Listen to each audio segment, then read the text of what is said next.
오늘 함께 우리가 읽은 이 말씀을 보면요, 이 마리아가 예수님을 잉태한 후에 부른 찬송으로 마리아의 찬양, 마리아의 창가라고 불리는 아주 유명한 말씀입니다. 우리가 어떤 노래를 듣고 또 즐겨 부르는가, 그것을 보면요, 그 사람이 어떤 사람인가를 우리가 짐작해 볼 수 있습니다. 어쩌면 좋아하는 그 노래가, 그 노래의 가사가 그 사람의 인격 형성에 결정적인 역할을 했는지도 모릅니다.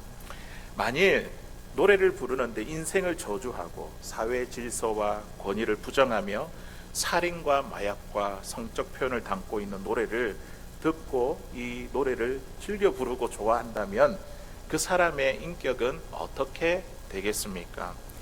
요즘 청소년들이나 이제 젊은 청년들을 보면 이런 이제 무분별하게 그냥 음악을 듣고 즐겨 부르는 것이 얼마나 위험한 일인지 모릅니다.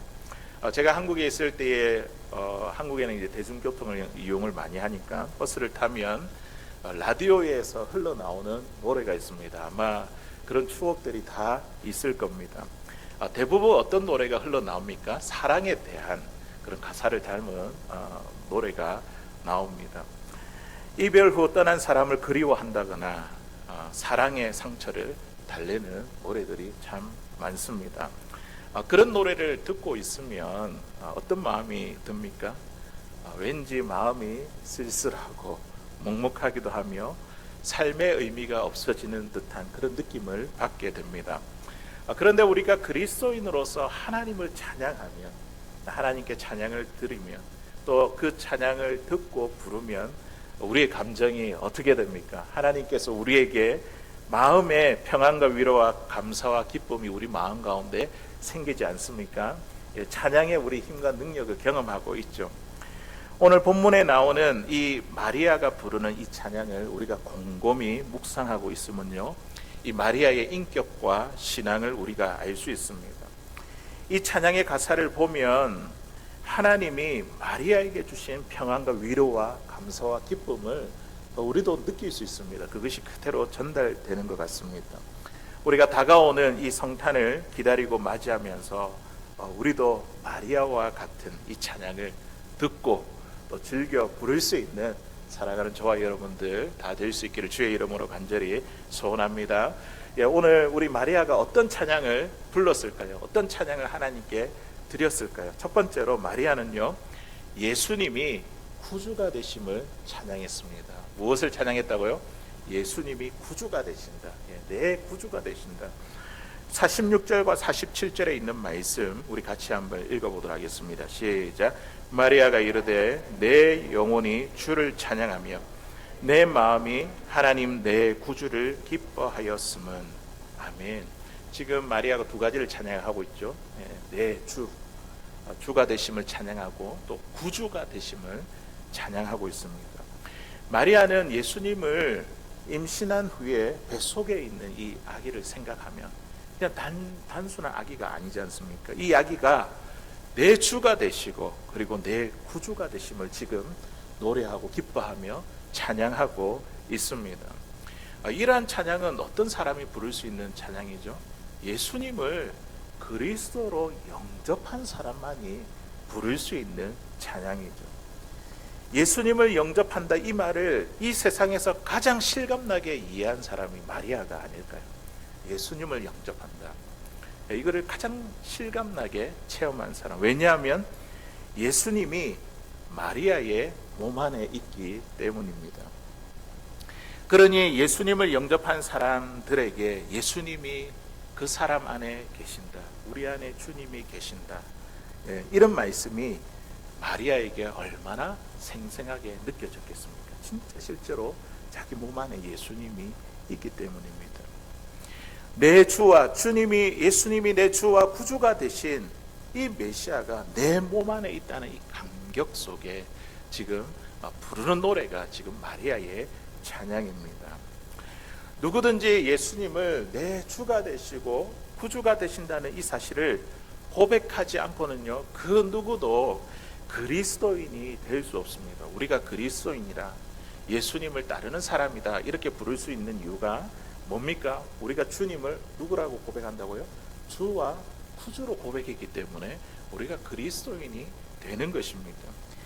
이 고백은요, 신앙생활에 들어가는 문과도 같습니다. 주님만이 내 삶의 주인이 되십니다. 주님만이 나의 구주가 되십니다. 나를 구원하실 수 있는 구주가 되십니다.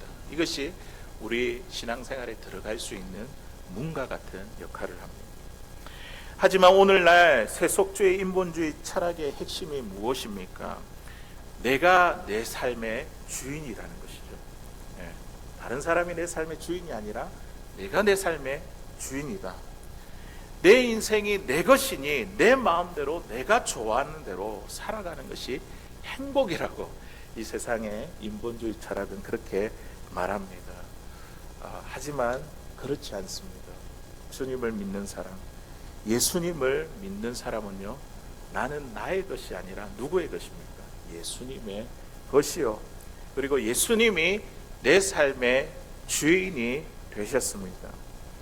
나의 주와 구주가 되신 예수님이 정말 내 안에 들어오셨다면 우리가 어찌 기뻐하지 않을 수 있겠습니까? 어찌 우리가 주님을 찬양하지 아니할 수 있겠습니까? 성경에서 찬양이 제일 먼저 나오는 성경이 어디에 있을까요? 제일 먼저 이 찬양이 나오는 부분이 어디인 줄 아십니까? 그 성경 가운데 구약 성경에서 출애굽기 15장입니다. 15장. 출애굽기 14장은 모세가 이스라엘 백성들을 데리고 홍해를 건너가는 장면이 나옵니다. 이스라엘 백성들은 이제 바로의 군대에 이렇게 추격받고 있죠. 그러면서 거의 죽을 뻔하는 상황이 연출됩니다. 그러나 하나님께서 어떻게 하십니까? 홍해를 가르는 그 기적을 보여주심으로 이스라엘 백성들은 모두 다 부추를 받았고, 그런데 그 뒤쫓아오는 바로의 군대는 다 어떻게 됐습니까? 물이 다시 합해져 모두 다 물살하고 말았습니다. 하나님의 놀라운 능력과 기적으로 구원받은 이 이스라엘 백성들은요, 하나님이 우리를 살리셨다, 우리를 구원하셨다는 이 놀라운 사실을 생각하며 하나님을 찬양했습니다. 그게 출애굽기 15장이 제일 먼저 나온 찬양이라는 거죠. 출애굽기 15장에 보면 모세의 노래와 그의 누이인 미리암의 노래가 나옵니다. 이 부분에서 찬양이라는 단어가 본격적으로 나오게 되었습니다. 사랑하는 성도 여러분, 우리는요, 이런 구원받은 은혜, 이것을 경험해보지 않고는요, 하나님께 찬양할 수가 없습니다. 구원받은 은혜와 감격이 있으니까 하나님을 찬양하게 되는 것입니다. 줄리아드 음대, 미국에서 이 음악으로 최고 권위 있는 학교지 않습니까? 이 음악 학교를 다니고 나온다고 해서 찬양을 잘할 수 있는 것이 아닙니다. 물론 노래는 잘할 수 있겠죠. 노래는 잘할 수 있을지 모르겠지만 하나님을 찬양하는 일은요, 하나님의 은혜로 구원받은 감격 없이는 불가능하다는 것이죠. 도무지 씻을 수 없는 죄와 허물을 십자가에서 용서해 주시고 나를 하나님의 자녀로 삼아 주십니다. 나에게 영원한 생명을 얻게 하실 이 하나님의 은혜가 바로 찬양의 핵심입니다. 하나님의 은혜가 우리를 감격시켜서 우리가 노래하며, 하나님을 노래하며 찬양하게 만드는 것입니다. 우리 본문 47절에 있는 말씀을 다시 한 번 더 우리가 읽어볼까요? 우리 47절 읽어보겠습니다. 시작. 내 마음이 하나님 내 구주를 기뻐하였음은. 아멘. 마리아가 예수님을 찬양하는데 내 구주라고 기뻐하는데 그 앞에 보니까 그 몸속에 있는 그 아기, 그 메시아 예수님을 뭐라고 부르냐면 하나님이라고 이야기해요. 하나님. 하나님. 내 마음이 하나님 내 구주를 기뻐하였음은. 마리아는 그냥 구주를 기뻐하는 것이 아니라 그 구주가 하나님이라고 고백하고 찬양하고 있습니다. 예수님은 하나님이십니다. 많은 사람들이 교회에 오랫동안 다녀도 예수님이 하나님이시다, 이 사실을 잘 믿지 못하고 있습니다. 예수님은요, 인간의 몸을 입고 오신 하나님이십니다. 그 하나님이 예수를 믿는 우리 안에 계시니 이것이 우리에게 있어서 얼마나 놀라운 일입니까? 마리아가 예수님을 잉태했다는 것은 하나님을 잉태한 것이죠. 하나님을 잉태했다는 말입니다. 하나님이 마리아의 몸 안에 계셨습니다. 우리가 예수님을 믿고 영접하면 그 예수님이 우리 안에 오셔 계십니다. 하나님이 우리 안에 있다는 거예요. 하나님 우리 안에. 이 얼마나 놀라운 일입니까? 복음서에 보면 예수님이 중풍병자를 고치신 기사가 나옵니다. 그런데 그 병자를 고치는 가운데에 주님이 뭐라고 말씀하시냐면 내가 내 죄를 용서하노라. 그냥 병이 나았다 이렇게 이야기하지 아니하시고 너의 죄를 용서하노라 이렇게 선언하십니다. 그러자 그곳에 있던 바리새인과 서기관들이 어떤 반응을 일으킵니까? 어떻게 반응합니까? 참남하도다. 저가 누구이기에 감히 사람의 죄를 용서하는가? 유대인들은요 하나님만이 인간의 죄를 용서하실 수 있다고 생각했습니다. 이 유대인의 이야기가 맞습니까? 틀립니까? 맞죠. 예, 하나님만이 죄를 사할 수 있죠. 그런데 그들에게 문제는 무엇이냐면 이 예수님이 하나님이시라는 사실을 알지 못하는 데 있습니다. 예수님은 하나님이십니다. 인간의 몸을 입고 오신 아기로 탄생하신 하나님이십니다.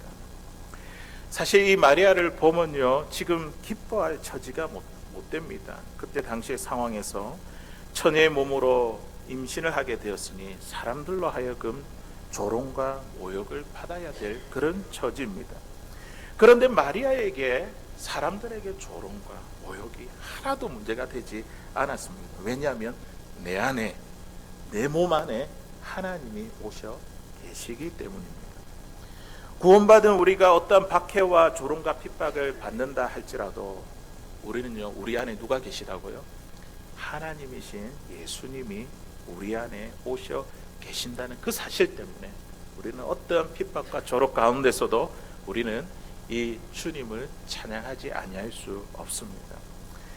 마리아는 이 노래를 어디서 불렀을까요? 어디에서 불렀을까요? 성전에서 불렀을까요? 오늘 56절에 있는 말씀에 보니까요 마리아가 석 달쯤 함께 있다가 집으로 돌아가니라. 지금 누구와 함께 있었을까요? 예, 그의 사촌이 엘리사벳, 이 집에 석 달 동안 함께 있게 되었습니다. 마리아는 이 노래를, 이 찬양을 성전에서 부른 것이 아니라 자기 사촌인 엘리사벳의 집에서 불렀습니다. 찬양은요 교회 안에서만 하는 것이 아닙니다. 우리가 어디에서 할 수 있습니까? 거리에서, 가정에서, 직장에서, 사업장에서, 우리가 있는 그 자리가 어디에 있든지 간에 삶의 한복판에서 우리는 찬양을 부를 수 있습니다. 그게 마리아가 오늘 부른 찬양이죠. 주가 되시고 구주가 되신다. 제임스 답슨이라는 그리스도인 의사가 신혼부부에게 이런 충고를 했습니다. 당신들에게 절대로 불행해지지 않고 행복한 삶을 살아갈 수 있는 비결이 하나 있는데 그것은 바로 당신들이 꾸미게 될 새로운 가정을 하나님을 향한 찬양으로 가득 채우는 것입니다. 그러면 당신들은 불행해질 수 없을 겁니다. 그렇습니다. 우리의 귀로 듣고 입으로 부르는 노래가 우리의 인격과 신앙을 형성하는데 우리 가정에 찬양이 가득하면 이 얼마나 우리 가정이 행복하겠습니까? 우리의 삶에 찬양이 가득하면 이 얼마나 우리의 삶에 행복이 가득하겠습니까? 오늘날 우리의 자녀들과 젊은이들을 보면요 세상 문화로부터 찬양 소리를 다 빼앗겨버리고 말았습니다.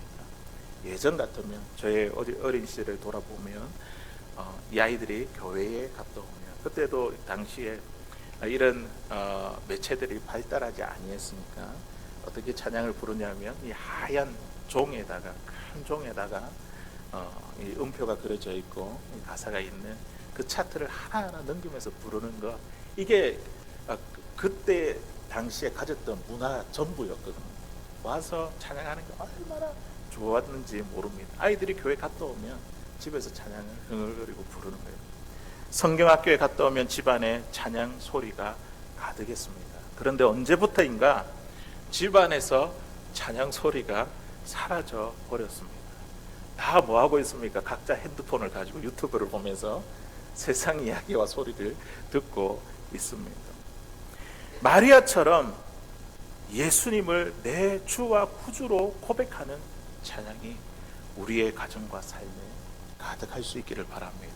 우리가 이제 한 주 오면 주님 오신 성탄을 맞이하게 되는데 우리 이것 좀 회복해야 되지 않겠습니까? 우리에게 불려지는 노래가 다른 것이 아니라 주님을 내 구주가 되시고 내 주가 되신 그 하나님을 찬양하는 그 찬양의 소리가 우리의 삶에 가득 흘러넘치는 사랑하는 저와 여러분 될 수 있기를 주의 이름으로 간절히 소원합니다. 두 번째로 마리아는 무엇을 찬양했냐면 하나님의 은혜를 찬양했습니다. 하나님의 은혜. 우리 48절에 있는 말씀 우리 같이 읽어보겠습니다. 시작. 그의 여종의 비천함을 돌보셨습니다. 보라, 이제후로는 만세의 나를 복이 있다 일컬으리로다. 아멘.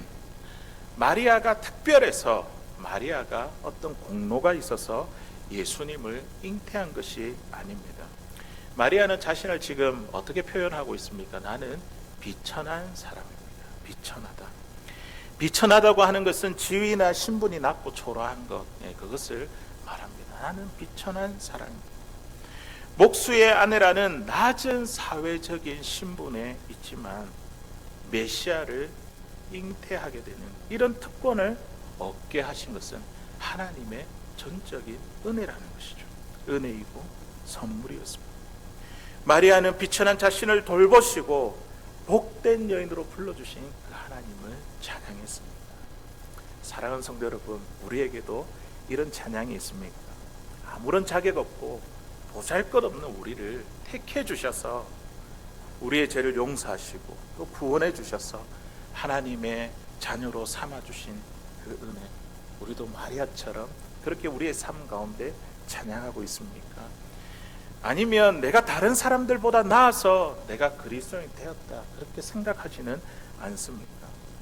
우리가 그리스도인이 되었고 또 하나님의 자녀가 된 것은요, 나의 어떠함 때문이 아니라 전적인 하나님의 은혜입니다. 에베소서 2장 8절에 있는 말씀에 보니까 사도 바울이 그 구원의 은혜를 어떻게 표현하고 있냐면 여기에 보니까 그 믿음조차도 은혜라고 이렇게 이야기를 하거든요. 우리 같이 읽어보겠습니다. 시작. 너희는 그 은혜에 의하여 믿음으로 말미암아 구원을 받았으니 이것은 너희에게서 난 것이 아니요 하나님의 선물이라. 아멘. 여기서 지금 사도 바울이 강조하고자 하는 것은요, 믿음이 아닙니다. 그 믿음도 어떻게 해요? 은혜에 의하여 생긴 것이 믿음이라는 거죠. 그래서 우리가 받은 이 구원은요, 하나님의 은혜이고 뒤에 보니까 뭐라고? 그래서 이 구원은 하나님의 선물이다. 예, 우리를 보시고 아무런 조건과 자격을 따지지 아니하시고 하나님의 은혜로 우리에게 거저 주신 은혜이고 선물입니다. 우리가 이 땅에 태어나지 않았을 때에 하나님은요, 이 땅에 예수 그리스도를 보내어 주셨습니다. 우리가 이 땅에 태어나기 전에 예수님이 내 죄를 짊어지시고 십자가에 죽으셨으며 나의 구원을 완성하시고 부활 승천하셨습니다. 성령께서 이 예수님을 그리스도로 우리가 믿도록 우리의 마음을 감동해 주셨을 때 우리는 어떻게 했습니까? 거절하지 않고 그것을 받아들였죠. 그랬더니 하나님은 우리를 향해 너는 내 아들이야, 내 딸이야 이렇게 불러주셨습니다. 하나님이 우리를 위해서 일으키신 구원을 보십시오. 우리가 한 거 하나도 없습니다. 하나님께서 다 계획하시고 준비하시고 보내시고 다 이루어 주셨습니다. 내가 구원을 위해 한 것 아무것도 없고 심지어 이 믿음조차도 은혜로 이루어진 거라고 사도 바울이 이야기하고 있습니다. 하나님의 은혜. 이 얼마나 놀랍고 위대한 하나님의 은혜요 축복입니까? 이러한 하나님의 은혜가 마리아가 지금 찬양할 수밖에 없도록 그를 감격시킨 것입니다. 하나님의 은혜가 찬양하도록 만들었다는 것이죠. 예, 우리에게 하나님의 은혜가 충만하면요, 하지 말라 해도 우리는 찬양이 터져 나옵니다. 예. 마리아가 어떻게 찬양했다고요? 비천한 여종을 돌보셨고 이제후로는 모든 세대, 만세의 모든 세대에 걸쳐 나를 복이 있다고 부를 것입니다. 감격에서 나오는 찬양입니다. 예수님의 구원을 체험한 이 마리아의 영광스러운 고백이었고 찬양이었습니다. 그리고 뒤에 나오는 49절에 있는 말씀을 보십시오. 여기에 찬양이 끝난 것이 아니라 하나님께서 그 행하신 일을 큰 일이라 고백하며 더 깊이 찬양하고 있습니다. 우리 49절에 있는 말씀 읽어보겠습니다. 시작. 능하신 이가 큰 일을 내게 행하셨으니 그 이름이 거룩하시며. 아멘. 하나님이 하나님을 자기 안에 잉태할 수 있게 해주셨다. 이 일보다 더 큰 일이 어디에 있겠습니까? 하나님이 우리의 죄를 용서하기 위해 이 땅에 독생자를 보내어 주시고 또 십자가를 우리 대신 죄를 용서하게 지시고 우리 죄를 용서해 주시고 하나님의 자녀로 삼아 주신 것, 그 예수님이 우리 안에 계신 것, 이 일보다 더 큰 일이 어디에 있겠습니까? 그래서 마리아는 전능하신 하나님이 자기에게 행하신 큰 일을 내게 행하셨으니 그러며 하나님을 찬양하고 있습니다.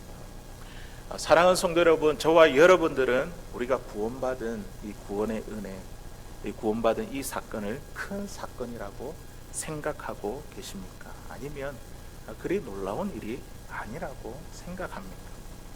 히브리서 기자가 전하는 말씀을 보십시오. 그 구원을 뭐라고 이야기하냐면 히브리서 2장 3절에 있는 말씀 우리 같이 읽어보겠습니다. 시작.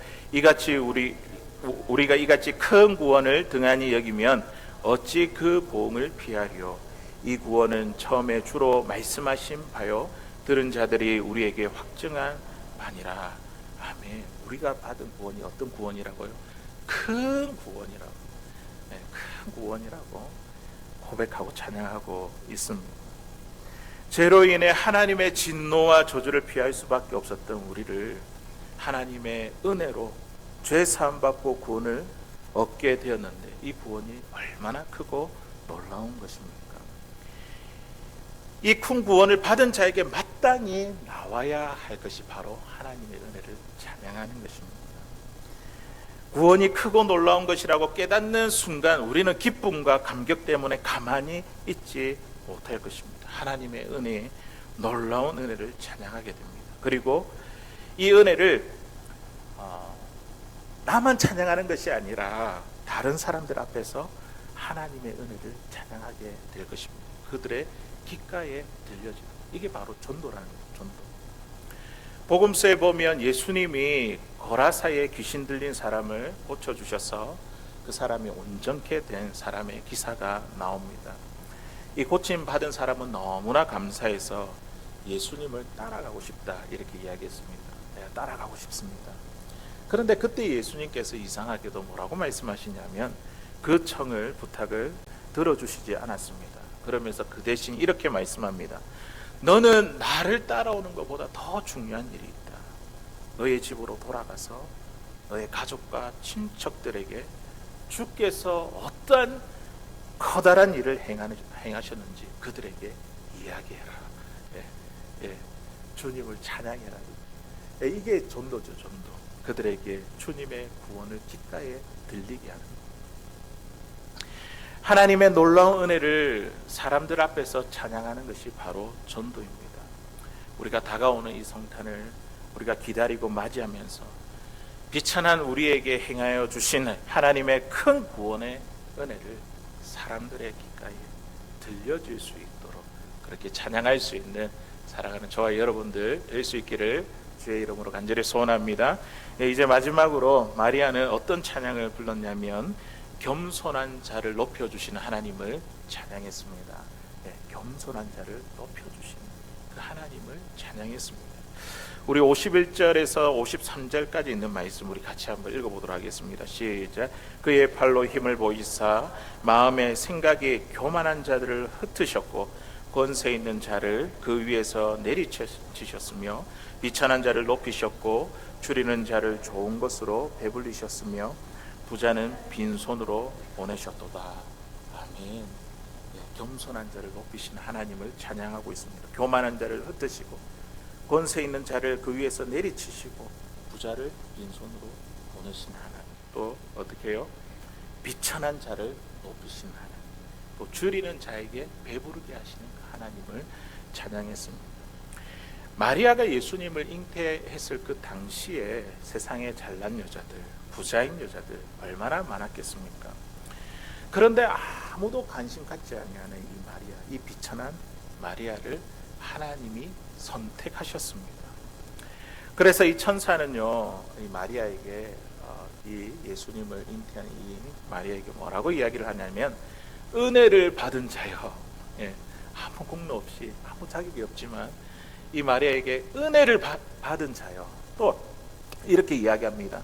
마리아가 하나님께 은혜를 입었다는 것이죠. 우리도 하나님의 은혜를 입어가지고 하나님의 자녀가 되었습니다.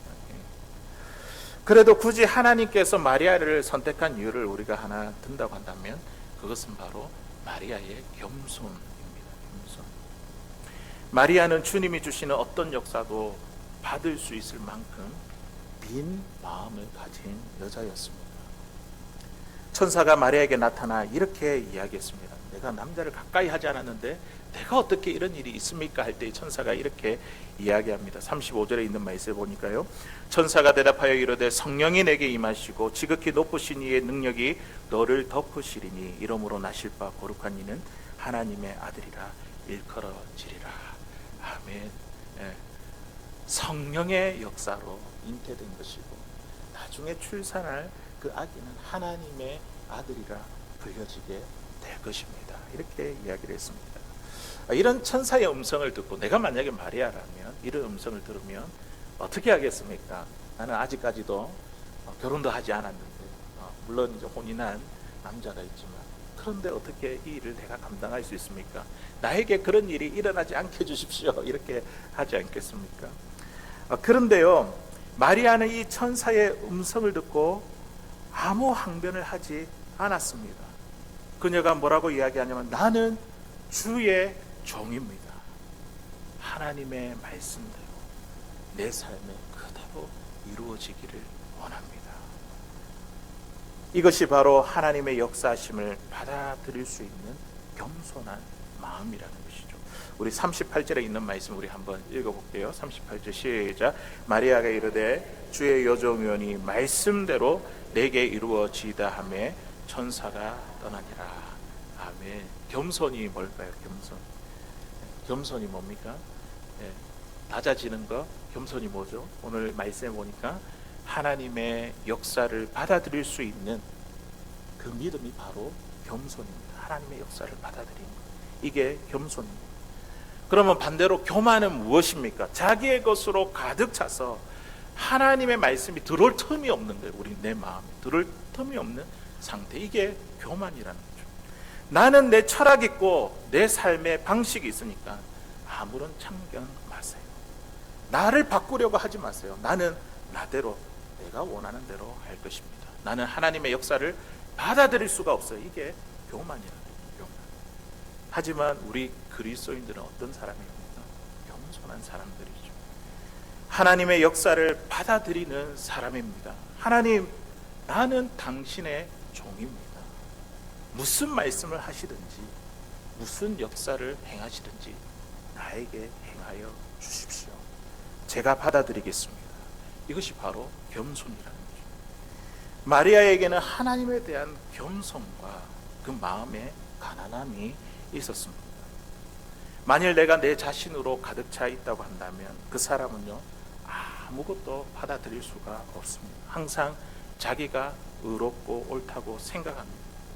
예수님 당시에도 예수님을 받아들이지 못한 사람들이 많이 있었죠. 메시아가 눈앞에 있는데도 예수님을 받아들이지 않았던 많은 사람들이 있지 않았습니까? 그 사람들을 보면요, 나름대로 자신의 편견과 자부심을 가지고 살았습니다. 자기 직업에 대해 교만한 마음을 가진 사람은 예수님을 보았을 때 뭐라고 이야기합니까? 이 사람은 목수의 아들이 아닌가, 이런 편견으로 예수님을 받아들이지 못했습니다. 자기의 지역 출신을 자랑하는 사람들은 예수님에 대해 뭐라고 이야기합니까? 나사렛에서 무슨 선한 것이 일어날 수 있느냐고 편견을 가졌습니다. 그리고 외모를 사랑하는 사람은요, 예수님을 받아들일 수 없었을 겁니다. 왜냐하면 성경에 보면 예수님은 미남이 아니셨기 때문입니다. 우리의 이미지로 예수님 우리 뭐 영상이나 그림 보면 굉장히 미남이지 않습니까? 우리가 그렇게 이미지를 상상을 하는데 이사야 53장 2절에 있는 말씀에 보니까요, 고운 모양도 없고 풍채도 없은즉 우리가 보기에 흠모할 만한 아름다운 것이 없도다. 외모를 사랑하는 사람은요, 예수님을 받아들일 수 없었을 겁니다. 또 자기에게 굉장한 친구들이 있다고 자랑하는 사람들은요, 예수님을 어떻게 보았을까요? 예수님의 친구는 누구라 합니까? 세리와 죄인과 창기가 내 친구라고 이야기합니다. 예수님의 친구가 저 사람들인 것을 보고 예수님을 받아들이지 못했을 것입니다.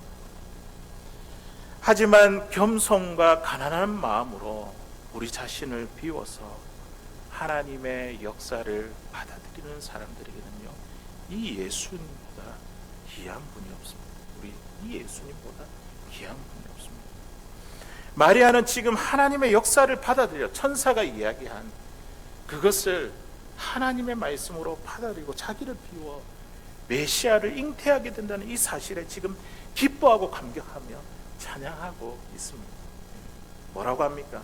주의 여종이오니 주의 말씀대로 되기를 원합니다. 겸손한 자에게는 이런 목마름이 있습니다. 하나님으로 채우기를 원합니다. 하나님의 말씀이 내 안에 그대로 이루어지기를 원합니다. 정말 예수님을 믿고 변화될 사람은요, 말씀을 알기를 원합니다. 내가 말씀을 더 배우고 싶어요. 하나님의 말씀으로 채우고 싶어서 견딜 수가 없습니다. 주일날에 한 번 와서 설교 듣는 거 말씀이 너무 부족합니다. 매일매일 하나님의 말씀을 내가 묵상하고 마음에 새기기를 원합니다. 그런 마음이 생기지 않겠습니까? 목마름이 있습니다. 매일 주시는 말씀을 통해 하나님의 음성을 듣고 그 음성대로 살고자 삶 속에 적용하며 살고자 합니다. 말씀 안에서 하나님과 살아있는 인격적인 관계 가운데 있으려고 합니다. 겸손함과 목마름으로 하나님의 말씀이 내 삶에 그대로 이루어지는 이 역사를 높여 찬양할 수 있는 살아가는 저와 여러분들 될 수 있기를 바랍니다. 이제 말씀을 맺겠습니다. 이제 다가오는 이 성탄을 기다리고 맞이하면서 마리아와 같이 예수님이 나의 구주가 되심을 우리가 감격하며 찬양하게 되기를 바랍니다. 그리고 우리를 택하신 하나님의 구원의 은혜, 이게 작은 것이 아니라 크다는 큰 구원의 은혜를 세상 사람들의 귓가에 찬양하게 되기를 바랍니다. 그리고 마지막으로 겸손하고 가난한 자를 높여주신 그 하나님을 찬양하게 되기를 주님의 이름으로 간절히 소원합니다.